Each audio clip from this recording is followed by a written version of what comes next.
sa morom parce que archive yaa ngi fi la ñu daan def fii cap si di wàccetu ba bu ñu demee fële dañuy indi mode africaine def leneen lu nga xam te ni c'est différent de fi ne maintenant benn books buy woy du ñu nag yéen waa kër gi di woy jugu fi est-ce que loolu moom ngeen di jaay suñu tubaab yi ba ñu reconnaître suñu xam parce que ce que Bouba a dit aussi faut que mu am benn lecture bu positive bu ñu bëggee avancer personne n'a prouvé ce qu'il a fait mais quand même il faut que ngeen xam ni du ñu nag bandi chef d'état xaw ma lan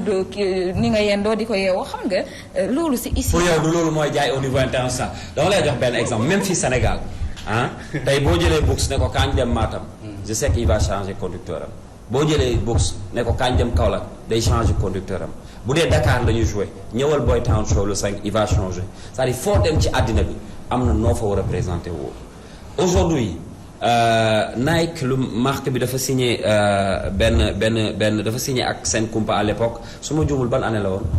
C'était en 2007. En 2007 pourtant personne n'en parle personne n'en parle Biddew bu bees am nañ fi disque d'or ils ont pris un animateur qui s'appelle Olibi je travaille avec lui actuellement il a fait le tour du monde en tant qu'animateur hip-hop avec Passy c'est-à-dire am nañu lu bëri tey mbalax bi nañuy waxtaan clashuma leen à part le big boss qui est Youssou à part Baba Mal à part peut-être Ismaïla Lo fa la ñuy taxaw de yaay booy doo sori